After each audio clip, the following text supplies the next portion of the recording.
General Howowitz, I believe your report summarizes, as regards to former Director Comey, that he concealed from the Attorney General his intention to make a unilateral declaration or declination of intent to pursue charges against Secretary Clinton. He made inappropriate comments on uncharged conduct. He erred when he said that he usurped really the role of the Attorney General in the Department of Justice when he said that no reasonable prosecutor would bring charges under the facts, and that he violated a number of Department of Justice policies and norms. Is that correct? That's correct. I think your opinion was certainly reinforced by op-ed pieces by former Attorney General Holder when he wrote an op-ed in the Washington Post, and by Jamie Gorelick and Larry Thompson, former Deputy Assistant Attorney Generals, in an article they wrote, "James Comey is damaging our democracy." The Rosenstein memo that was written by the Deputy Attorney General, forwarded to the Attorney General, and then attached, I think, to a letter whereby the President informed Mr. Comey that his services as Director of the FBI were being terminated, substantially similar to what you found in your report, correct? I haven't gone back recently and read the letter. I think it's a straightforward comparison that could be made about it. I'll leave it at that. Well, the way I read it, it looks to me like you validated what Deputy Attorney General Rosenstein said in his memorandum. Would you dispute that, or do you agree with that? I wouldn't dispute it, but I haven't gone back recently and reread it.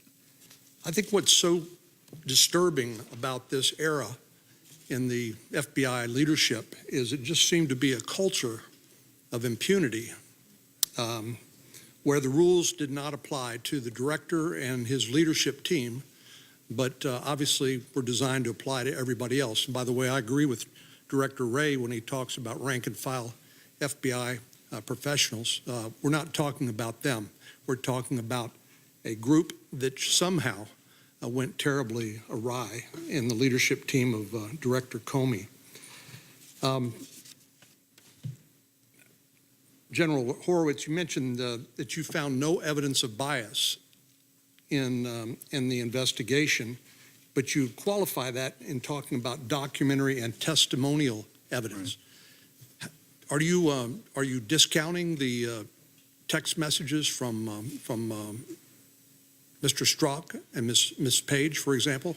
No, what we were trying to do was be clear that we were focused on the very specific investigative decisions we looked at, and what was significant about and I'm now talking about the pre-July 5 announcement decisions, was that Strzok, Page, and others were not the sole decision makers there. They were team decisions, and in many cases, prosecutors' decisions, as opposed to the individuals who wrote the emails.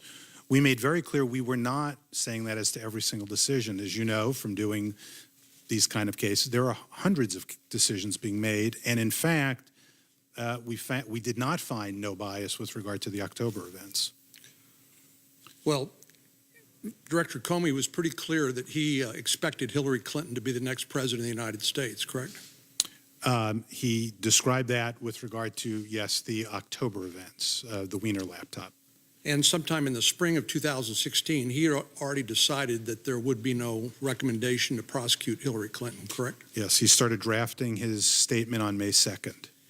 And it wasn't until July 5th when he made his initial press conference where he said that the evidence did not rise to the point where any reasonable prosecutor basically would prosecute Ms. Clinton, correct? That's correct. Do you think it's possible, or let me just ask you, is it a fair inference to draw that Director Comey, expecting Ms. Clinton to win the presidency, was thinking about his future as the FBI director? I think that was a concern we had, certainly where it's even clearer in that October time period, because we have testimony that indicated that when he explained through his chief of staff why he was going to do what he did on October 28, he was concerned about his survivability. And when, for example, he used the word grossly negligent, which are the words of the statute, in describing Ms. Clinton's conduct. Later on, it was changed to extremely careless. Correct. Do you feel like he was writing toward a preordained result, or that this was a genuine process to think through what the evidence was and to try to apply the applicable law? I think that would be hard to say and probably be speculation in terms of what he was thinking at the time. We try and lay out in great detail various places, including that, how it changed and how it evolved and why. But I'm not sure I can sit here and say precisely what was his thinking on the time. Were you shocked to learn that Director Comey had his own private Gmail account at a time he was investigating a potential prosecution of Ms. Clinton for recklessly using a private email server? I have to say it surprised us that he would have been sending emails, although they were unclassified, but nevertheless using a personal Gmail account. Director Wray,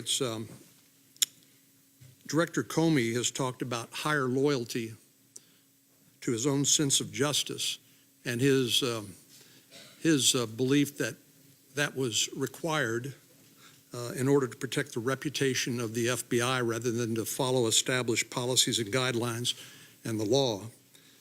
I believe that hubris that Director Comey was demonstrating and suggesting that the rules did not apply to him, that applied to everybody else, has brought this firestorm down on the FBI. Do you think it's appropriate for any director of the FBI to attribute their actions to a higher loyalty to some other cause other than the rule of law and the policies and guidelines of the Department of Justice? Well, Senator, I don't want to speak to what Director Comey may or may not have been thinking, but what I can tell you is that my own view is that the rules, the policies, the guidelines, the long-established norms, as the Inspector General's report refers to them, those things are there for a reason, and it's important that we track those. And that's why when I'm going around from field office to field office, doing town halls with over 30 offices, the point I keep making everywhere is that it's not enough to say that you're going to do the right thing for the right reason. That pretty quickly can become the ends justify the means. What we need to be doing is doing the right thing in the right way. So not let the ends justify the means, but let our means justify our ends. Well, General Howowitz, I believe that your report, as comprehensive as it was, and I commend you on the great care that you've undertaken. I don't necessarily agree with every word of it, especially the no finding of no bias, but I think your findings call into question the credibility of the whole Clinton email investigation and cast a cloud over the Russian investigation, because the same group of people that led the Clinton email investigation were leading the Russian investigation until at least such time as Director Mueller, the special counsel, terminated their services because of the appearance of conflict of interest. Do you share those concerns? I share the concerns, and we wrote, in fact, here that it did cast a cloud over the entire Clinton email investigation. And the Russian investigation? Well, we haven't reached a conclusion on that, but we laid out here the concern that when the choice was made in October, whether to work on in terms of Mr. Strzok in particular, the Russian investigation versus the Wiener laptop matter, the choice was to make that a higher priority, the Russia matter, over the Clinton matter, and we were not convinced that that was not a biased decision. Senator Durbin. Thanks, Mr. Chairman. Thank you very much for your testimony. The communication, which you go into detail,